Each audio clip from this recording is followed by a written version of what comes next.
So Robert Whitaker recently said that there is a skill gap between Arman Tsarukyan and Islam Makhachev. I quite frankly disagree. Um, I don't think skill gap is the right term because when you look at Arman Tsarukyan and Islam Makhachev, I don't think there is I don't think one fighter between the two has a significant amount less experience than the other. I think they're pretty much even on skill. That may not be the most popular opinion, but I definitely think it's true. I think they're even on skill.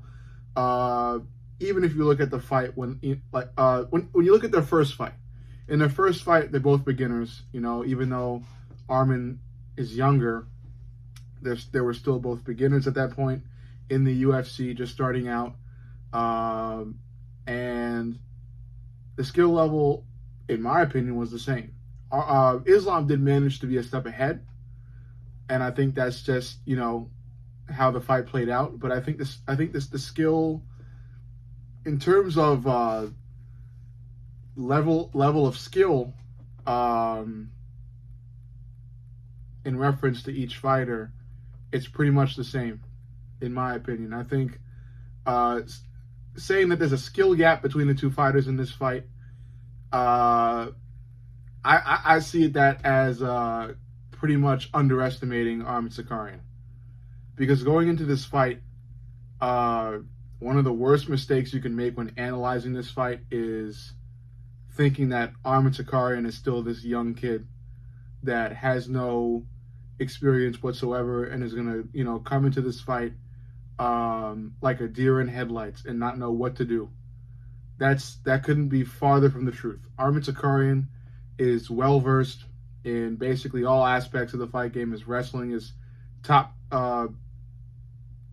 level, top echelon, upper echelon, top level, world class.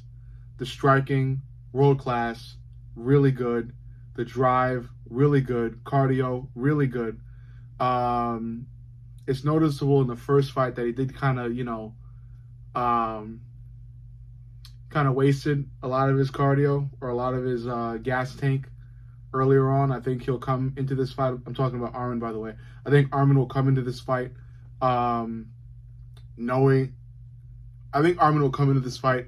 having better knowledge of how to manage his gas tank. But yeah, I think it's really crucial for people to not underestimate Arman Tsarukyan. I don't think Arman's going to come into this fight looking like a sucker, who's just going to let Islam take advantage of him and just outclass him. I think that couldn't be farther from what's actually going to happen. Arman's going to go in there and he's going to compete. And he's going to be right there with Islam. When Islam throws a punch, Arman throws a punch. When Islam kicks the leg, Arman kicks the leg. When Islam shoots for a takedown, whenever Arman gets the opportunity to, he'll shoot one too. It's going to be back and forth. And I think it'll be back and forth for the entire fight. I did choose Islam to win. I'm still choosing Islam to win. I think Islam will be a step ahead, but I do think this fight will be neck and neck up until the judge's decision, which I think will be, I think there's a good chance it'll be a split decision. It could be unanimous just because of how significant a step ahead Islam will look at certain points. But I think it might be split. And it might be split because of what I just said. It's going to be so competitive. It's going to be it's going to be the prime example of a neck and neck fight, of a buzzer beater type fight. Where the buzzer beater isn't a knockout, it's more so a judge's decision. It's going to go the full 5, all 5 rounds, high level grappling, high level striking, back and fucking forth. Like I said, Islam gets a takedown, Arman's gunning for 1-2. Islam lands a jab, Arman's gunning for the same jab. Islam lands a leg kick, Islam gets a teep, Arman's fucking gunning for that teep followed by the leg kick. It's the same shit. It's going to be the same thing back and forth between these two because that's how competitive it is. And I also want to take this time to address Arman as a whole because Arman, finding out more stuff about him, I knew he was rich, which makes this all the more funny because he's a rich kid and um he has no he has no, I don't want to say sob story, but he has no impoverished childhood or unfortunate happening in his earlier life. He's a rich kid. He's a rich kid who decided to fight.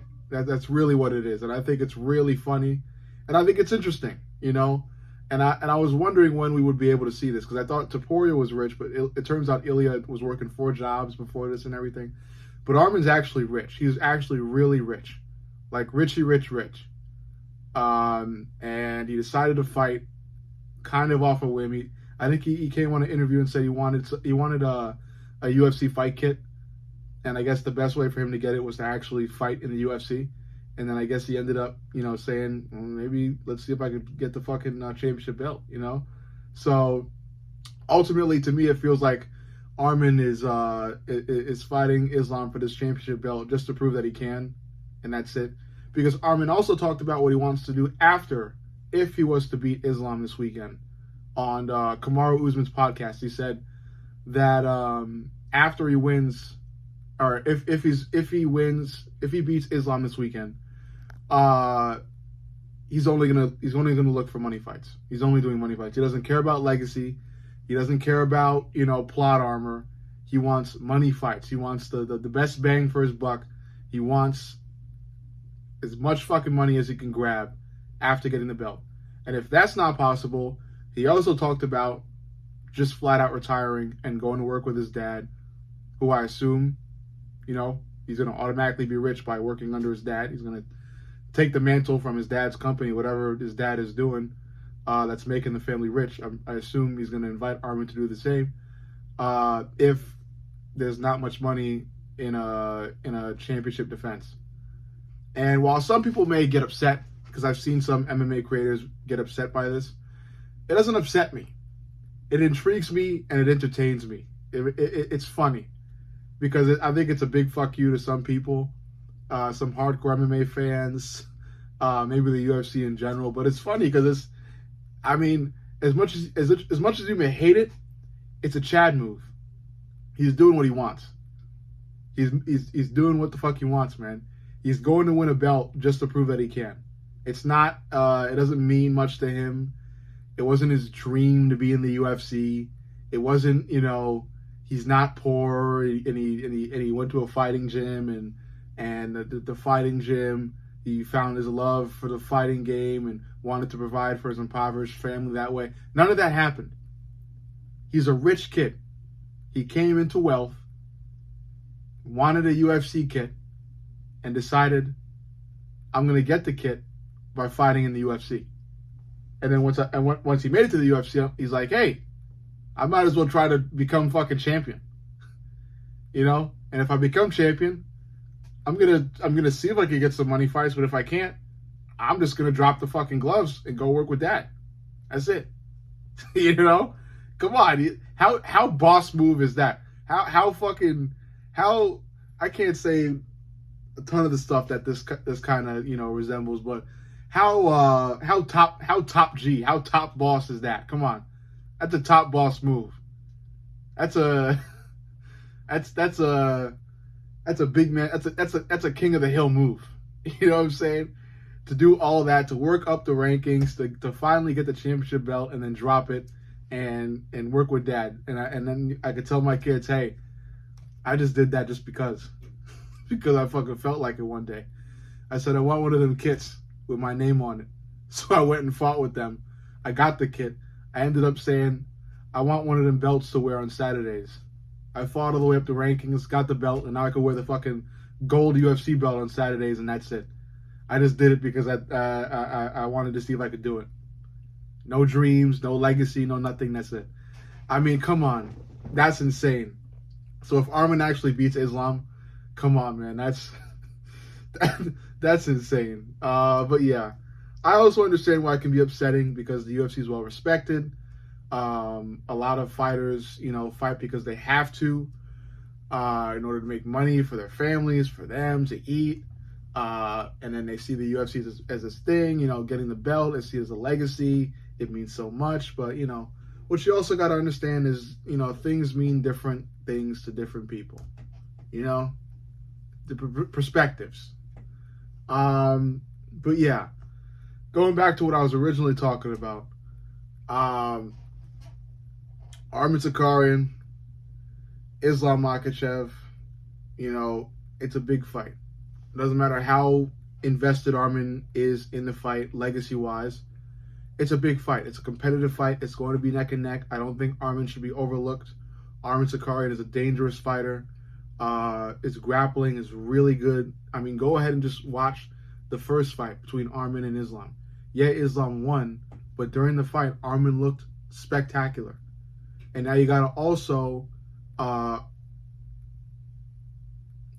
think about the fact that Arman has improved a lot since then. So is Islam, but also Arman. So this fight should be fireworks. It should be edge of your seat, neck and neck fight. One guy throws a jab, the other guy's throwing a jab back. Whatever the first guy throws, the other guy's making sure he's right under him, right next to him, right beside him in terms of points. And it's going to go the full 5 to the judge's decision. It might be a heartbreaker decision. It might not. Who really knows what happens when it's in the hands of the judges? I would say that they'll give it to Islam just because of the whole Khabib thing and everything like that. But still, I think this most definitely will go to the judges. I don't think either fighter will knock the other out. There's a small chance Islam may knock Arman out with a kick, though, just because of the height differential. But it may not happen. I think it most likely will not happen because you have to also factor in the grappling, which there probably will be a lot of. So it's going to go to a decision. It's going to be, I'll say, a split decision win for Islam Makhachev, probably just based off of a little more output, and Islam probably being the first guy to throw a punch.